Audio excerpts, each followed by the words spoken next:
Xo'p, yana bir misol 30-dekabrda tushgan matematikada milliy sertifikat imtihoniga tushgan testni yechimini ko'rib chiqamiz. Demak, bu yerda hozir soddalashtiring degan sharti.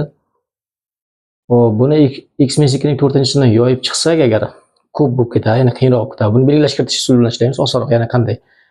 X minus 2 ni t deb belgilash kiritamiz.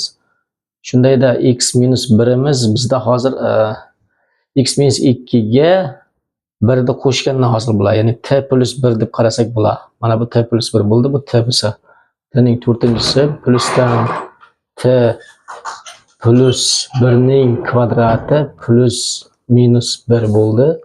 Taqsim mana bu t bo'lsa, endi x minus 3imiz nima bo'ladi? X minus 3imiz x minus 2 minus 1 degani. To'g'rimi? Demak, bu t minus 1 bo'lar ekan. Buni o'rniga t minus 1 deb qo'yamiz. T minus 1 plus 2. Demak, soddalashtirsak, t ning 4-chisi plus buni ochib chiqamiz. T kvadrat plus 2 t plusdan 1 minusdan 1 taqsim qosdi mahrajda ham soddalashtiramiz. T kvadrat minus t plus 2 teng. Surat t kvadrat t ning 4-chisi plus t kvadrat plus 2 t mana 1 bilan minus 1 ketdi qisqarib ayrilib ketdi aniqroq. T kvadrat minus t plus 2 teng. Mana shunday holatga keldi. Endi buni t ni chiqarib olsak, suratdan t ning 3-chisi plusdan t plus 2 bo'ladi. Taqsim mahrajda o'zini yozaveramiz. T kvadrat minus t plus 2 teng. Shu yerda xo'p, t ni kubini mana 2 ni 1 plus 1 deb olsak, t kub plusdan 1 bitta qovusga olamiz plus t plus 1 mana 1 bilan mana 1 2 ni beraman. Taqsim t kvadrat minusdan t plus 2 teng. T ko'paygan. Bu formula t kub plus 1 ning kubini t plusdan 1 t kvadrat minus t plus 1 deb yoysa bo'ladi. Ya'ni t kub plus 1 ning kubini t plus 1 t ning kvadrat minus t plus 1 deb yoysa bo'ladi. A kub plus b kub formula. Plus t plus 1 yana katta qovsam bor mana. Taqsim t kvadrat minus t plus 2. Demak,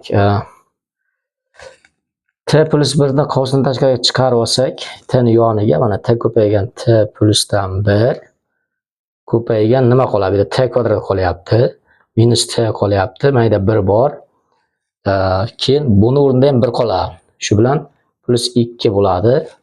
Taqsim t kvadrat minus t plus 2. Mahrajdagi ifoda bilan surat tarafida bir xil qisqarib ketadi. T ko'paygan t plus 1 qoldi. T ko'paygan t plus 1 qoldi. Endi bizaga t boshda t ni deb x minus 2 ni belgilaganmiz. Demak, sig'may qoldi. Xo'p, qayerga yozamiz buni? Xo'p, demak, x o'rniga t o'rniga x minus 2 ko'paygan x minus 2 plus 1. Shundayda x minus 2 ko'paygan x minus 1 bo'ladimi? Xo'p, x kvadrat minus 2 minus 3x plus 2 ekan. Mana javob mana shunday shaklda hosil bo'ldi. X kvadrat minus 3x, demak x kvadrat minus 3x plus 2. Oxirida mana o'rniga, tilla o'rniga x minus 2 qo'yiladi. Mana bu.